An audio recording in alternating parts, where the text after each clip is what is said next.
dia, boa tarde, boa noite, boa terça-feira, gente linda da Academia da Mente. Vamos lá seguir para a nossa última semana temática aqui do mês de janeiro, pessoal. Nesse mês a gente começou falando sobre os cuidados com o cérebro que a gente pode ter, né? Em sala a gente teve a oportunidade de conversar aí. Geralmente a gente pensa, se eu quiser cuidar do pulmão, não fuma, faz exercício físico, se eu quiser cuidar do meu coração, evita comer alimento gorduroso, evita o estresse também. Todo mundo tem vários passos aí para cuidar de várias partes do nosso corpo, mas quando a gente perguntava às vezes como cuidar do nosso cérebro, o pessoal pensava mais. E aí a gente foi falando sobre alguns fatores que a gente pode cuidar aí, que são formas de cuidar do nosso cérebro, né? Falamos do fator social, falamos do fator intelectual, né? Esse de desafiar seu cérebro. Isso o pessoal falava bastante aqui, né? Se eu vier aqui na Academia da Mente, eu vou estar cuidando do meu cérebro. Não deixa de ser uma verdade. Depois a gente trouxe o papo aí do Phineas, o desafortunado operário americano que teve seu crânio perfurado por uma barra de ferro e que depois se recuperou disso, né? O que mostra como é que o cérebro tem uma capacidade de cicatrização impressionante, mas o caso não para só na capacidade de cicatrização impressionante. O Phineas começou a ter seu comportamento alterado depois do acidente. Isso também mostra que, apesar da cicatrização física, né, o dano em determinada região específica, que era a parte frontal do cérebro ali, fez com que a coordenação motora se mantivesse, mas comportamentos mudassem aí. Então, o caso Phineas teve a capacidade de ditar alguns rumos ali da neurociência do momento, né? Abrir estudos para comportamento, regiões do cérebro. E aí, para finalizar o mês de janeiro de forma temática, a gente vai falar da plasticidade cerebral, porque a gente falou de certa forma da capacidade de cicatrização, né, do cérebro ali no caso do Phineas, né? E a plasticidade cerebral também se relaciona um pouco com isso, mas a gente vai deixar para se aprofundar mais no papo na quinta-feira. Hoje vamos fazer só essa revisão aí, ver como chegamos até o papo dessa semana. Para agora a gente pode até dar uma olhada nos exercícios da nossa apostila na página 1. Ali no rodapé, embaixo do nosso texto, que está falando sobre a plasticidade, tem um exercício chamado trilha, pessoal. Nesse exercício que vocês estão vendo aqui embaixo, temos 10 palavras colocadas ali de forma com um anagrama, né? As letras misturadas. O que vocês precisam fazer é descobrir a palavra, né? E a partir da primeira letra vocês vão fazer uma trilha ali em sequência de forma a seguir o caminho da palavra. Por exemplo, considerando que aquela minha primeira palavra ali é acetona, eu começo no A, sucro, C-E-T-O-N-A.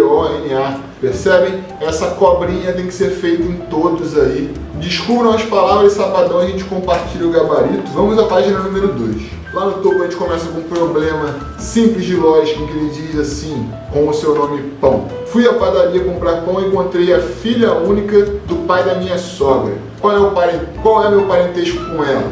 E aí, o que vocês respondem? Sabadão, quem é nosso aluno vai receber aí nossa apostila com gabarito. Quem estiver assistindo e ainda não é nosso aluno pode mandar um zap pra gente, tá aqui na descrição do vídeo. Vamos para baixo para o Conecta 1, Conecta 2 e Conecta 3. 3 tabelas estão colocadas ali. Entendendo a primeira, a gente já vai conseguir mais ou menos fazer as outras, porque diz assim o Conecta 1 ali da esquerda, ó, conecte em sequência alfabética. E aí naquela tabela a gente colocou algumas letras, não está partindo do A, né? Então eu tenho que ver ali qual é a primeira de todas em ordem alfabética e vou conectando. Eu sei que tem P, Q, R, S, T, U. Estou vendo o P, estou vendo o Q, o R ali, mas tem antes L, M. Então eu vou pensar qual é a primeira de todas e faço essa sequência alfabética. Do lado, a mesma coisa, só que está pedindo numérico, né? Eu tenho 2, 3, 5. Bom, o menor número é 2. Do 2 eu vou levar para o 3. Tranquilo. E aí depois eu vou variando, né? No último ali, ó, no 3, eu vou começar. Como pede enunciado, diz assim, ó, conecte variando entre número e letra, então começo do número. O menor número é o 1. Do 1 eu vou para o A. Do A eu não vou para o B. Eu vou 1, A, 2, B, 3, C, assim variando, né? Crescente no número, ordem alfabética, descendo um pouco à esquerda a gente tem uma mistura, parecido com o Conecta de cima, em que não temos ali todas as letras. A ideia é que a gente perceba a mais baixa ali do alfabeto e a mais distante no alfabeto e diga, entre essas duas faltam essas letras, certo? Então, qual é a primeira letra do alfabeto que a gente está vendo lá? Eu consigo ver aqui um A. Qual é a última letra do alfabeto que a gente vê? Vê um Z? Eu não estou vendo Z. Oi? Falou alguma coisa? Não. Estou vendo um K ali, estou vendo um N. Não estou vendo nenhum O. Então eu sei que tem K, L, M, N, depois O, P, Q, já não estou mais vendo ali. Então eu acho que entre A e N são as letras que estão postas ali. Quais estão faltando, né? Vocês têm que deduzir ali a partir daquelas silhuetas.